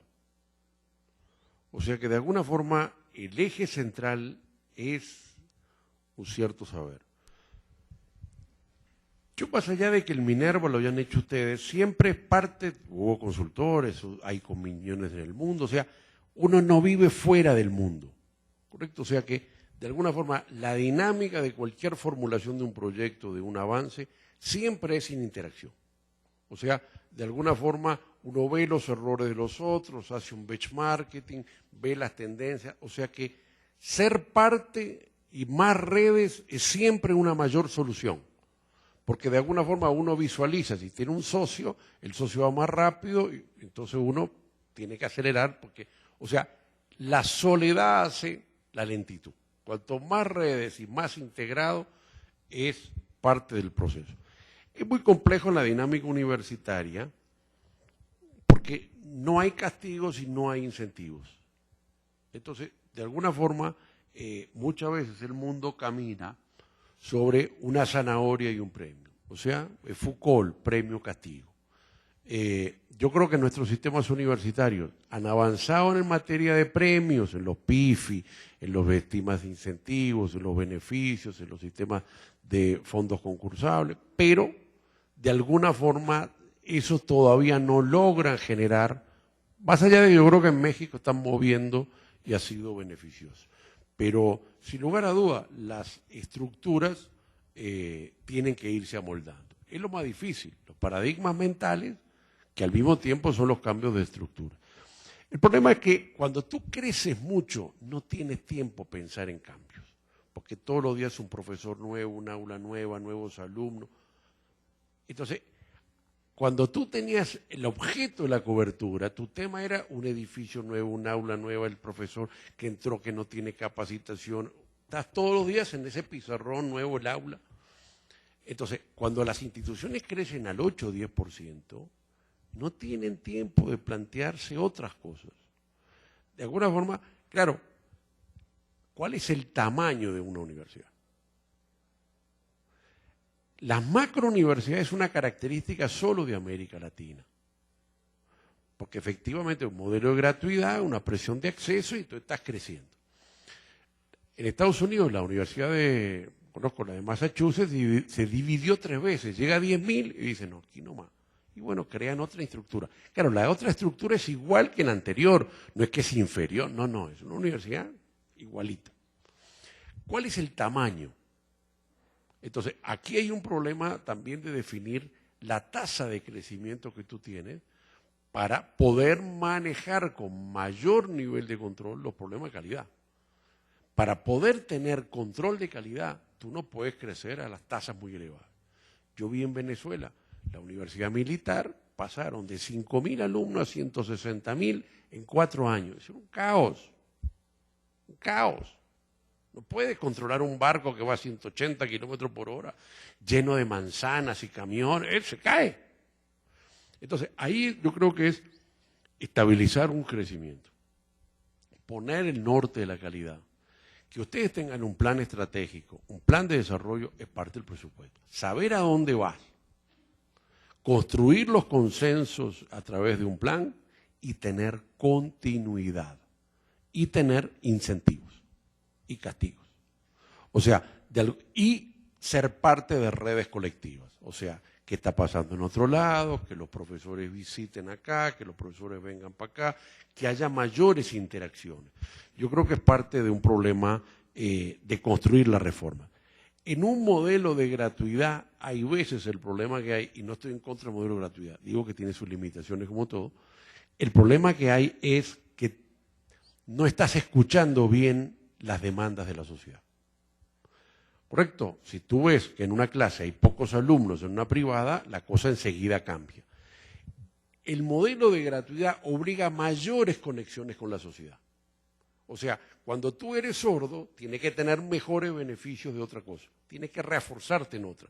Yo creo que las universidades públicas necesitan avanzar mucho más en las pasantías y las prácticas profesionales, en la relación con los colegios profesionales, en servicios a la sociedad. O sea, lograr mayores canales con la sociedad, escuchar, porque el mercado es una forma que expresa información. Cuando el mercado no existe porque hay gratuidad para transferir información, por lo tanto necesitas tener otros mecanismos y construcciones para producir la información. Pero finalmente, yo creo que todo proceso también tiene sus tiempos de las reformas. O sea que la reforma, no por ir más rápido se llega más temprano. Yo creo que aquí es la continuidad, la perseverancia, y tampoco la terquedad en los objetivos. Los objetivos hay que cambiarlos y ajustarlos, pero la continuidad. O sea, yo he visto muchas reformas muy rápidas que se bloquearon, se complejizaron. Estuve trabajando un tiempo con Honduras y es un caos. Hicieron una reforma, fueron muy rápidos. ¿Cuáles son los tiempos? Creo que el tiempo universitario es complejo, es más lento. No es fácil las reformas organizacionales e institucionales en la universidad porque el consenso universitario es más complejo, es más sólido, pero es más complejo. Es más complejo de construir, pero cuando se construye tiene más fuerza. La gran fuerza de las universidades es eso, requiere grandes consensos. Pero después que se construyen los consensos, da una enorme estabilidad en las instituciones. O sea que una institución tiene menos conflictos, mejor funcionamiento con los consensos. La única forma de construir los consensos es la discusión, el debate, la información, la generación de intercambios, ¿correcto? La mayor nivel de información. Pero yo veo la angustia de ustedes y también como el vicerrector decía, yo desde afuera, en tiempo que he visto, yo le digo que es como una frase que decían en latín, como decía, navegar en ese, o sea que el vivir es el navegar y ustedes están navegando. O sea, lo peor es pararse. Yo creo que están en un proceso de movimiento. Sin duda, la velocidad al final es una media entre los grandes impulsores y los grandes restrictores. ¿Correcto? Entre aquellos que visualizan más claramente los beneficios de un futuro y aquellos que son más resistentes porque no visualizan su futuro o no quieren hacer los cambios.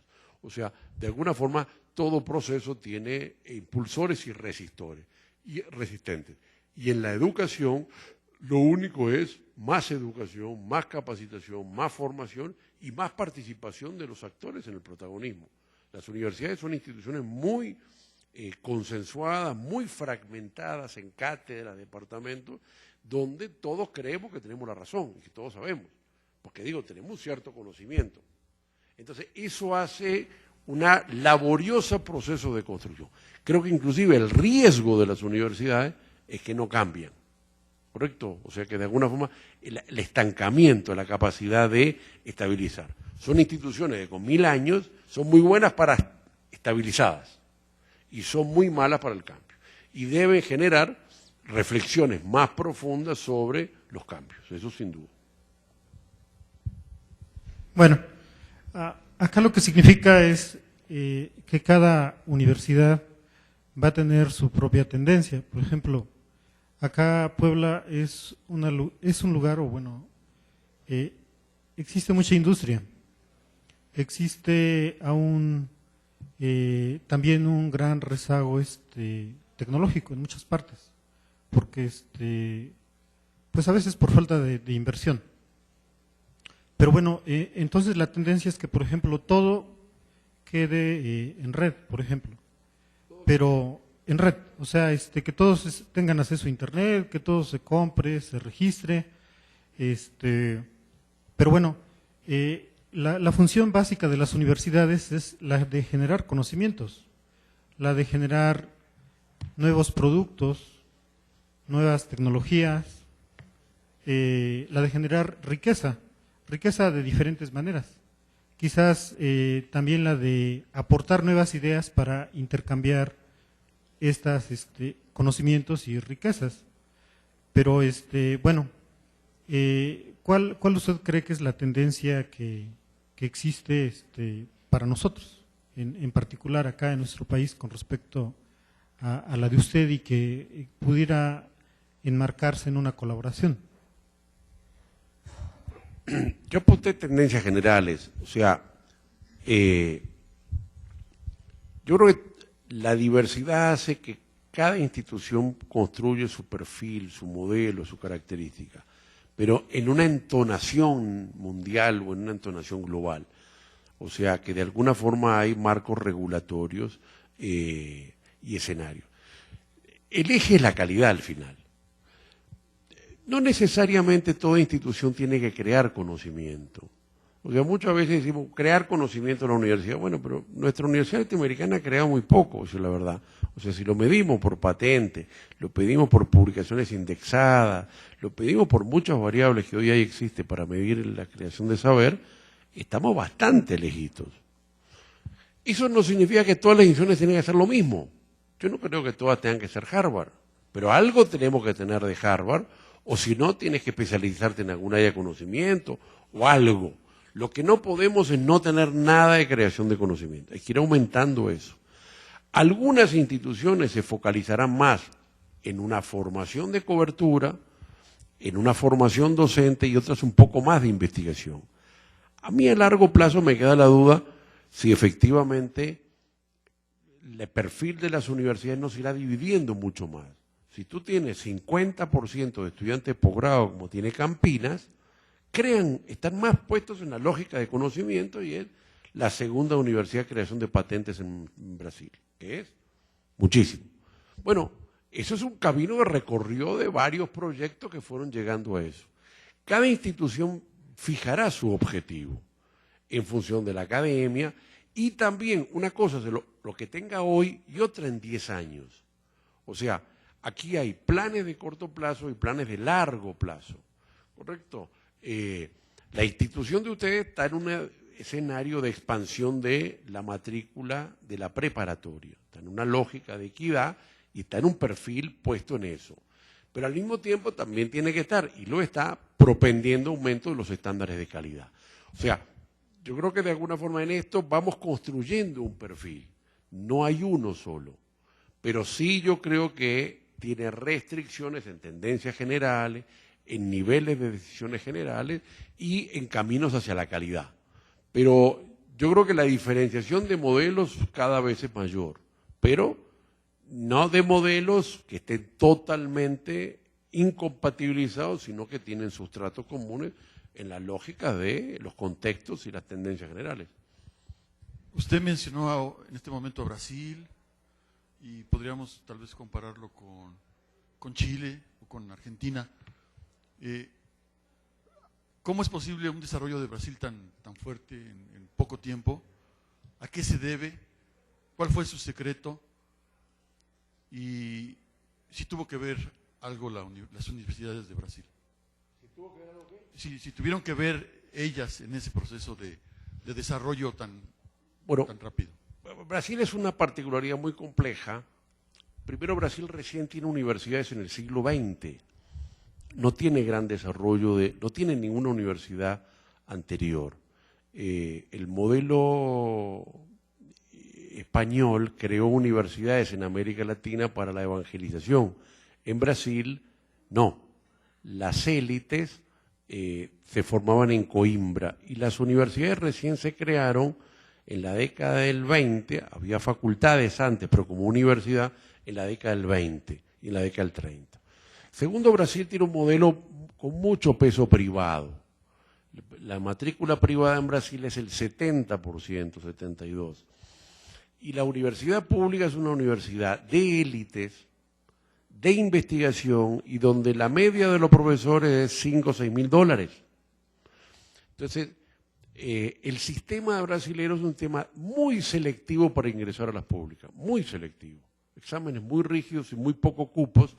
Y la universidad siguió desde la década del 60 una gran reforma, un modelo de departamentalización y de investigación. O sea, eso fue el modelo de Darcy Ribeiro, puso en la ley del 68 una universidad humboldtiana de investigación. Y la cobertura la colocó en las privadas, con los grandes problemas de las privadas también.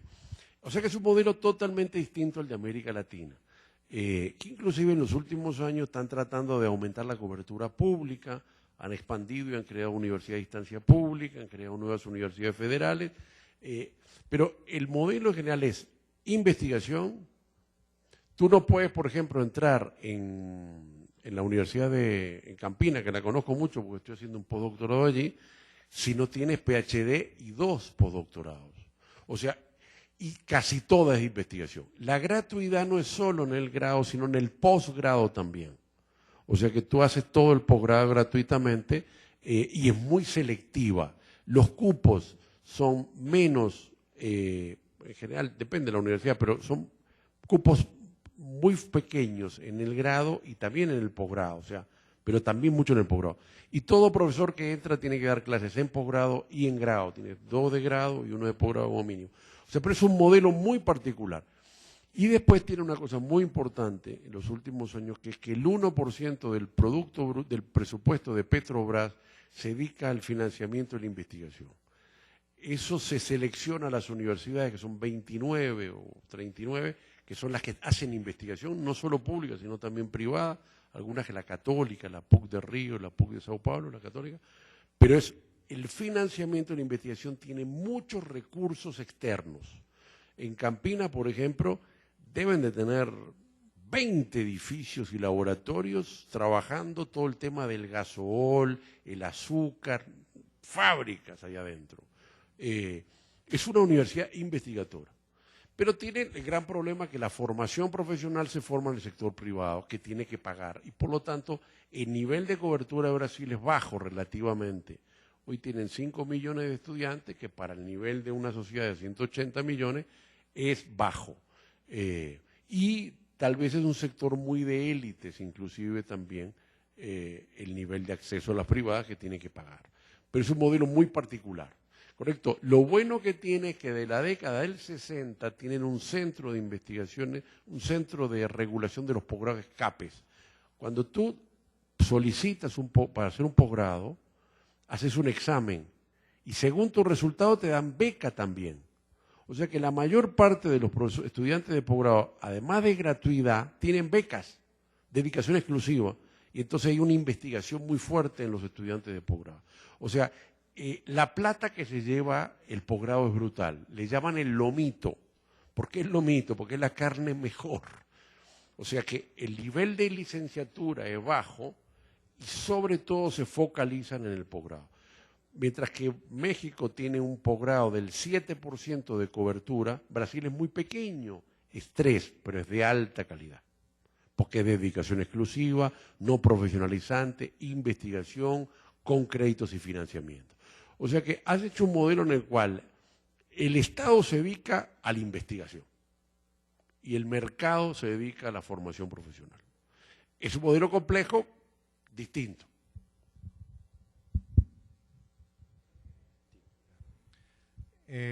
Los fines de semana tengo oportunidad de trabajar con profesores de educación básica y cuando manejamos materiales que tienen que ver con la globalización, con los nuevos escenarios educativos, con la implementación de tecnologías de información y de comunicación, surge preocupación en ellos porque, por un lado, no corresponde mucho en esos discursos de los documentos que luego revisamos a los escenarios reales en los que se desenvuelven como docentes.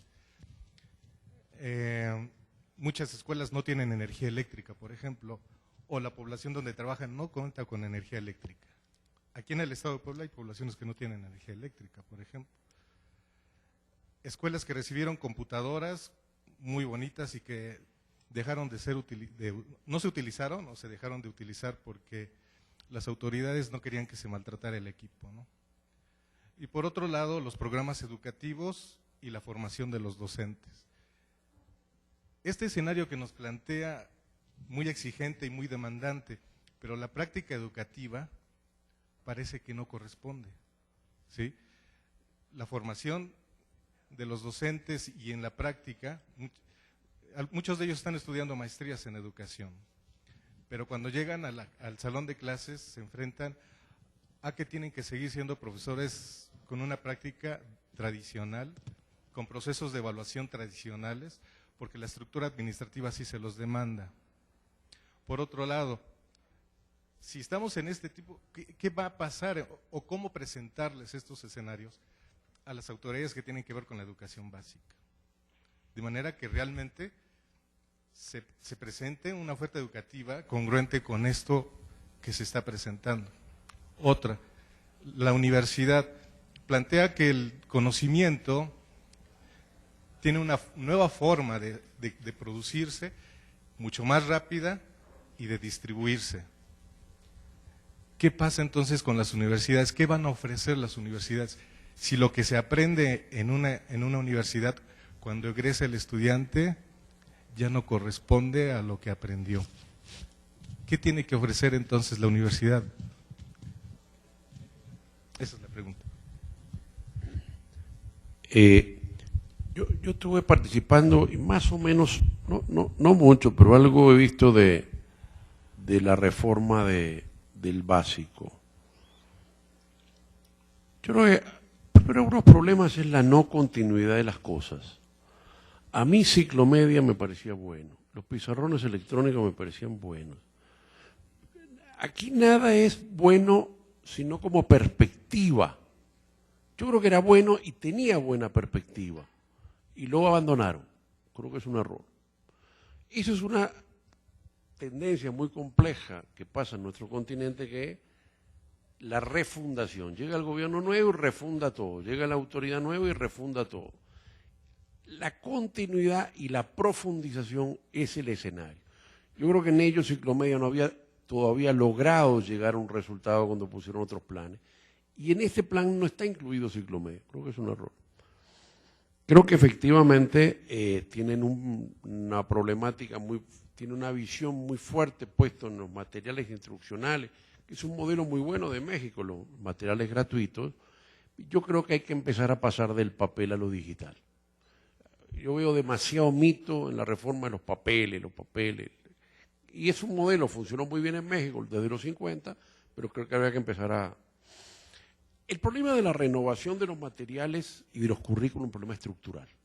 O sea, si la renovación del conocimiento es a tal velocidad, tú tienes que tener el conocimiento, escribir el libro, imprimirlo y distribuirlo. Entonces, va siendo mucho más retrasado todo el proceso de acceso al conocimiento de los estudiantes. Leemos en libros que fueron escritos en el año 2006, 2007, 2000. Esos libros fueron entregados a imprenta en el 2003 y ese autor lo escribió en el 2000. O sea que estamos a 10 años de diferencia. O sea, y obviamente los contextos de renovación han sido brutales. lo que nosotros pensábamos como tema de la globalización en los 2000 no tiene nada que ver con lo que pensamos hoy. Y los temas han cambiado con una velocidad brutal. O sea, Al Gore tiene con La Verdad Incómoda 3 años y eso nos cambió la vida. O sea, y así con todos los temas, ¿no? Digo, el IPOD tiene 2 años y... Entonces, es obvio que los problemas de los materiales instruccionales es un problema estructural. Yo creo que el problema es el papel, la imprenta, que es Gutenberg y el siglo XV. No podemos vivir con recursos didácticos de formas tecnológicas del siglo XV en el siglo XX.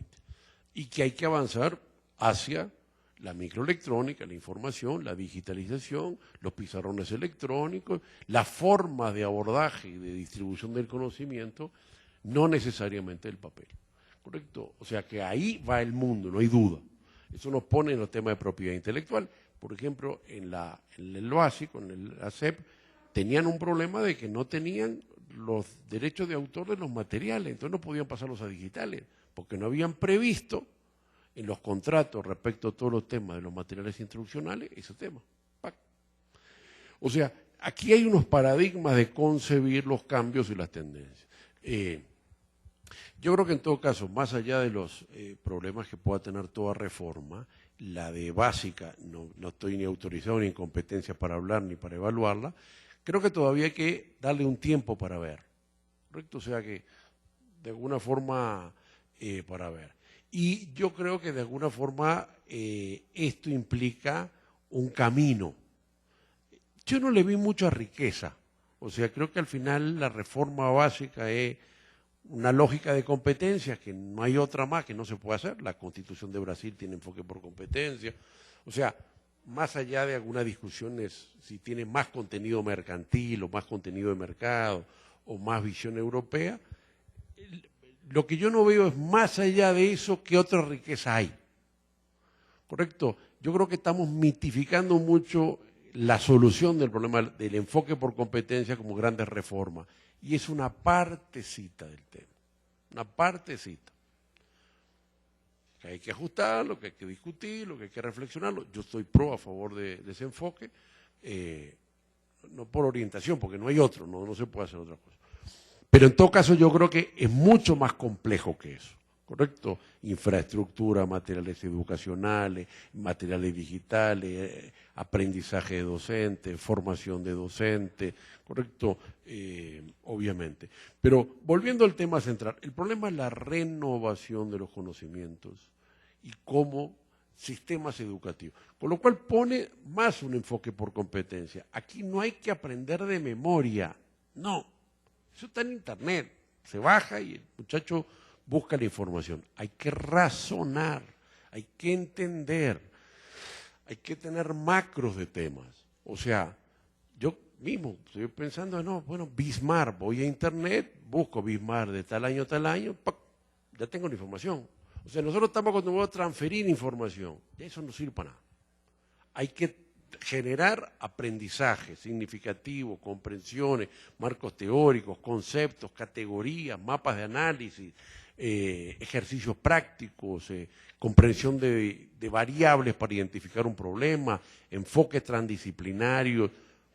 La información ya no es y no debe ser el centro de los sistemas educativos. Y eso pone a que el material instruccional no importa tanto. Lo que importa son los materiales de mapas conceptuales, de marcos teóricos, de ejercicios prácticos, de reflexiones de aprendizaje. Seguir diciendo que Colón llegó a tal año, seguir dando datos, hay que sacarlos. Hay que sacar de los currículos el dato. Hay que hacer otros elementos de concebir los aprendizajes.